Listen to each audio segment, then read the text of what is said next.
Hi everyone, welcome back to Coffee Books and Rain. I'm Rachel with my coffee, with my books and my reviews, and we actually have some really great rain that I didn't even know was coming. I thought it was going to come maybe this weekend, but it surprised me. And of course, today was a day I was going out to find cardboard boxes to begin.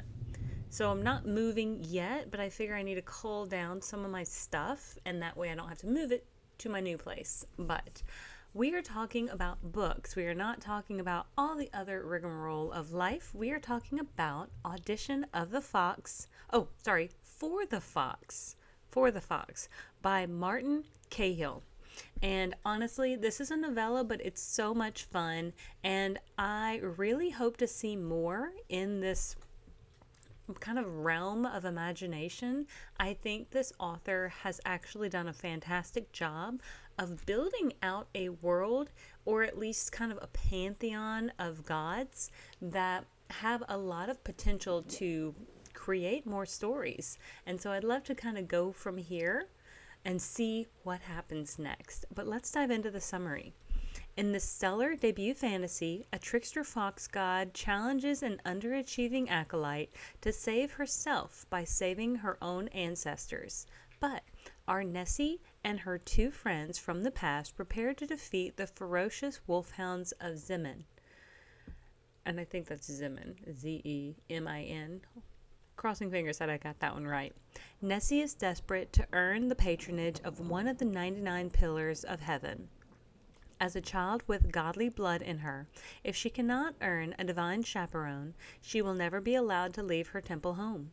But with 96 failed auditions and few options left, Nessie makes a risky prayer to, so I'm saying this word as Sidane, or Sidon, so I'm hoping it's somewhere along that. The Fox of Tricks. A folktale, the fox is a lovable prankster, but despite their humor and charm, Sidon and their audition is no joke. They throw Nessie back in time 300 years when her homeland is occupied by the brutal wolfhounds of Zemin. Now, Nessie must learn a trickster's guile to snatch a fortress from the disgraced and exiled 100th pillar, the Wolf of the Hunt. It is only a novella, so it's only about 192 pages. I want to say on my e-reader edition, and anytime I say my e-reader edition, it is the NetGalley app that I have on my phone.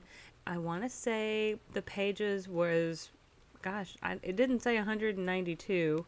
It was, we're going to click it real quick, 128. So weirdly substantially less. Not sure why, but anyway. And now it was first published September 16th of 2025, so I'm only going to be a few days behind on this one. I have had a couple of very busy days since coming back from the Smoky Mountains of Tennessee, and I have dropped the ball on just being consistent on scheduling a few days. I also needed to record and never got the opportunity because I have just put errands onto myself that I haven't usually done.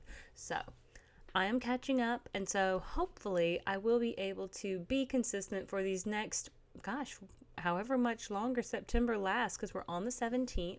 So 13 days. I hope for the next 13 days you all will have content to listen to and enjoy, if that's why you're here. Crossing fingers.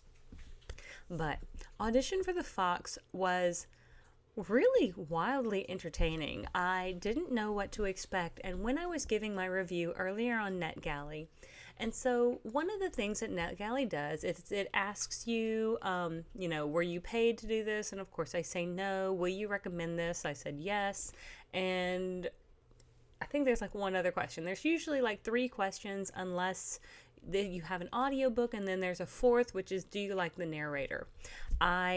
This one was not an audiobook. This one was an ebook, so didn't have that option. However, when it came down to some of the moods that it asks about, which is like romantic or mystery or suspense, I didn't really know how to classify this one.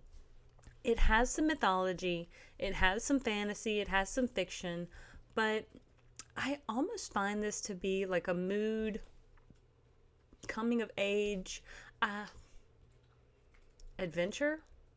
Um, there was not a mood, and I even made that comment. I rarely put a comment like in that particular box underneath that, but I just said that I could not really figure out, of those generic 10 options or so, what the mood was for this, because yeah, it's kind of suspenseful, but it wasn't.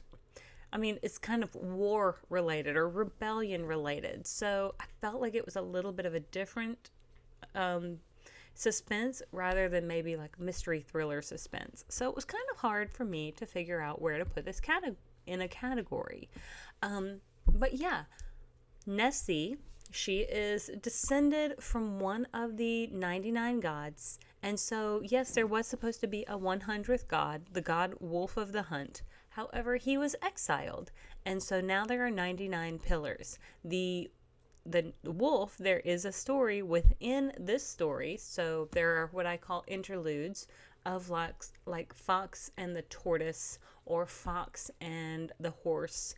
And so it's where the fox goes, I don't want to say goes up against, but kind of in a way competes with one of the other gods or pillars of heaven. And I do really enjoy that they have creatures of all various types, from butterflies to worms, from pangolins to koalas. And so there are 99 of them. But after the story of the fox and the wolf, we do kind of understand why the wolf was outcast from the pantheon. And so thought that was a really interesting story to tell, because yes, the other ones also tell, I guess what I would say, important stories, but that one was even more so, because not only did a god or pillar fall, it then shows that the fox god, who's known for being a prankster and a trickster, is like, he's not always doing things for just for a joke or for a laugh or anything like that. And so now we come back to Nessie, and we see that she has, at the time we meet her, she has already failed 96 auditions for the gods. The whale, he wanted her to eat like 12 fish, one for I think like each month of the year, and she just couldn't do it. And then one of the other gods wanted her to sit still for a solid week in meditation, and she couldn't do that. And so we just kind of come to find that there's something, Nessie is either not determined or unable to complete these acolyte tests. And we're not really 100% certain, what it is, or as to why she's failing and other people have potentially succeeded. But she does know, if she does not gain the patronage or the chaperone of one of these gods, then she is unable to go out into the world, because if anyone knows her to be a godling or have god blood, then they will pretty much hunt her.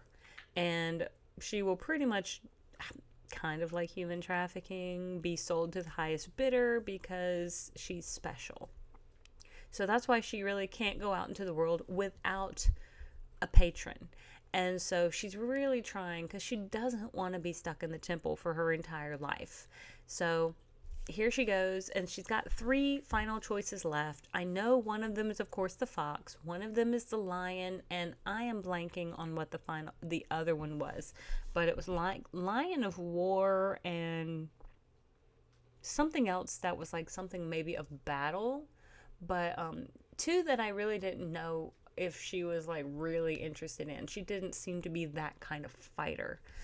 So she decides to go ahead and try to audition for the fox. And very first thing he does is, yes, he pops up, because she has godling blood, and funny enough, like, she can talk to them. But she kind of is like, okay, look, I want to audition for you. And he's like, all right, cool. And he all of a sudden zips her back 300 years into the past, kind of her general area of her past, and pretty much, all right, I need you to fix this. And she's like, what? Well, almost immediately she's captured by these wolfhounds, which seem to be a very intense fighting force. So she decides that she really can't do much right now, but she's kind of a slave for them. And then there's another lady in there called Una, who I think she becomes Nessie's friend because, like, the wolfhound people are kind of making fun that Nessie doesn't know anybody. And so Una kind of gets attached to Nessie, like a little bit of a protector, which I thought was really cool. So then we also seem to learn, and I really hope I understood this right, that the wolfhounds, there is this one particular guy called the ogre. And I really hope I read this right because I feel like I did, but I don't know for sure. But it makes sense in my head. There is this big, tall beast of a man in this metal armor, and he's kind of like an authoritarian, I guess you could say. He like hits people. He kind of exacts punishment. Well, when Nessie kind of goes into the tent where this particular ogre is, because she wants to see under his helmet, she learns something. And I'm not going to spoil that, but I just want to say it's something very surprising, to which she does need the help of not only her patron god Fox that she's trying to, I guess audition for, but also I think it's the Hawk of Justice that she is also able to borrow for a little bit. Or gain a boon from, I guess you could say. Anyway, all in all, very, very well done story. I was very surprised because I wasn't certain with just the cover of this how it was going to play out. It has a little bit of a cartoonish cover.